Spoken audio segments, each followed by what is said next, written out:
Today we're going to discuss the sanitation protocol in veterinary facilities. Some of the essential questions that we have today are, what are the types of methods of sanitation used in veterinary facilities? Number two, why is sanitation so important in a clinical setting? And finally, number three, what is the importance of an isolation ward?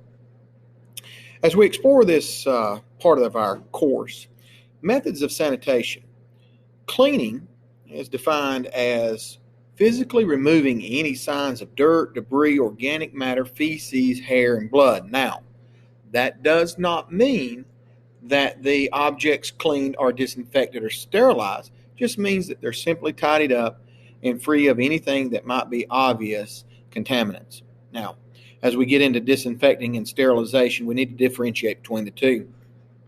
Disinfecting is, and we've got to be careful here, is destroying most microorganisms or non-living things that cause problems and sicknesses and disease on an object.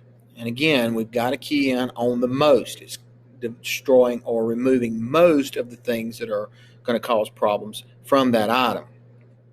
But it does not remove all. To remove every microorganism or virus or object from a piece of equipment or an object, we call that sterilization. Physical cleaning, as we go back to simply removing the visible dirt and debris, can be done in a variety of different ways. Chemicals with water that are used to mop and sponge down floors and ceilings and so forth. Simple dusting, wiping up urine, feces in a cage, removing foreign material from the food bowls and so forth, removing dirt and debris and organisms from any other surfaces that animals or people might come in contact. This is simply physical cleaning. That could also include some disinfecting to prevent disease spread, but it's the very basic of cleaning in a veterinary facility. Sterilization is where we remove all living organisms that could potentially cause problems by existing on an item's surface. The parts of the veterinary facility that are more dependent on sterilization is during the surgical process. Surgical suites and exam rooms and so forth may need to have some items sterilized so that they can prevent the spread of disease and infection and complications associated with that.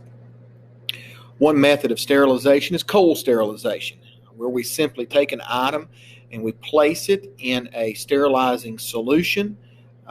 A cold sterile tray is used to perform this, where item or instruments put in a tray and then it's submerged in a cleaning solution.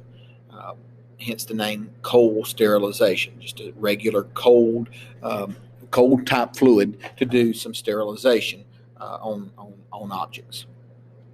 Now, as we get a little bit more complicated, we look at the concept of dry heat and incineration. If we incinerate an object, we're exposing it to flame and we're burning it until only ashes remain. This is a way to take items that might spread disease and to dispose of them where the threat of spreading that disease is minimized. An autoclave is a device that uses heat sterilization to sterilize items. Those items are, for the most part, surgical type items that require sterilization. They're placed in an autoclave machine.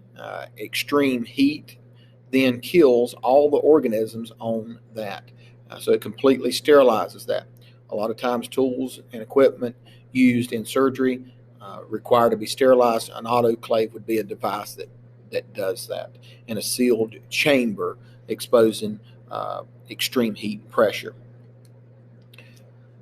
Some ways of sterilization might require radiation or ultrasound. Those are some other avenues. Radiation using ultraviolet or gamma rays to kill microorganisms. Ultrasound passing high frequency sound waves to be able, or vibrations to be able to kill microorganisms that could be potential pathogens. Filtration. very simple, which you may be already familiar. In your home, you have a filter that cleans dust particulates out of the air. Filtration would be a device used to clean the air, some sort of physical barrier that would remove any particulate from the air. As we wrap up today in our discussion on cleaning methods and sterilization, sanitation in a veterinary facility, let's talk a little bit about an isolation ward. An isolation ward is a part of a veterinary facility or even a farm where animals that are displaying potential infectious disease are separated from other animals.